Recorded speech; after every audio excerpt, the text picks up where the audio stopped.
Hello everyone, my name is Pauline Basani and I'm going to be taking you through the models I have built for the trichology analysis project using machine learning, and this project is a combination of machine learning and healthcare. So first we're going to look at the problem statement that my teammates and I came up with. So getting accurate diagnosis for hair and scalp conditions is quite difficult, yet there's a significant portion of the population that suffers from these conditions and diseases. This is because the specialists who are called trichologists are scarce, and the few that are there are expensive to get services from, and then the imaging data is also very little. For the imaging data, we are looking at data that has been labeled. That means it has been examined and diagnosed by an expert. So we are trying to build a model, a machine learning model that can be able to look at an image, identify the condition or disease from the image that has been given to it as input, and then recommend what can be done in order to solve the condition or like remedy for the disease. The dataset that we are working with is sourced from RoboFlow. It has 888 images, and for this dataset we are covering 9 hair and scalp conditions and diseases that include dandruff, dry hair, gray hair, contact dermatitis, and others. For this dataset, the major challenge we are facing is class imbalance, where for a condition like dandruff we have 651 samples. From all the images we have, the model can be able to learn that it's dandruff from 651 samples. Yet for a disease like psoriasis, we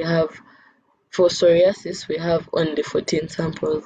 That means it's going to be difficult for the model to learn from this data if the class imbalance is not worked on or solved, because it can learn to predict dandruff, but it learns to predict dandruff easily, but it performs poorly for psoriasis because it has little data for this disease. Before feeding the image data into the models, we first perform feature extraction, where 3 types of features are extracted from each image in order to give the most important information to the model, so that the model we are working with doesn't focus on everything, but we look at the key factors, the key features.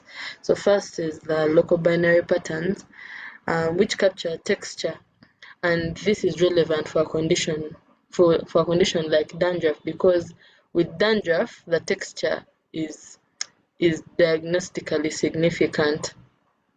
Then the histogram of oriented gradients, which encodes edges, hair strand orientation, and structure patterns, and it is relevant for alopecia areata, which is a hair disease, and this is relevant for this disease because the appearance of the hair changes in case someone is suffering from it. Then a color histogram, which captures the color distribution, and this is important for if you're trying to look at a condition like gray hair, because for gray hair the color of the hair is going to change. Next, I'm going to go into details of the first model, which is EfficientNetB3. This is a convolutional neural network that scales depth, width, and resolution simultaneously. So for this model, it was developed by Google in 2019. It takes in image input. It takes in 30 by 30 pixel image as input, and compared to the next model that you're going to look at, this image is larger and it gives more details for the hair and the scalp. So after the input has been given, we have smart filters that capture the most important features, such as the texture, the color, and then we combine these features, and finally there's a process called global average pooling, which makes this model different from our next model, where we summarize the image and try to put together all the features that we came up with in order to predict or detect the condition or disease someone is suffering from based on the image that has been given. So for this model, we achieve this through lightweight building blocks that are called mobile inverted bottlenecks. And we also use a mechanism called squeeze and excitation, where we amplify the most important features while ignoring the features that are less relevant for a condition that we are looking at. So the next slide explains the architecture, where we have the input, the specialized layers, where we have specialized layers, and the smart combined layers, where we have filters to capture the important features. Then in the global average pooling, where we summarize the image, all the features that we've been able to get, we put them together, and then finally we can be able to predict the condition or the disease based on the image. Then next I'm going to explain the VGG-16. VGG-16 was developed at the University of Oxford in 2014.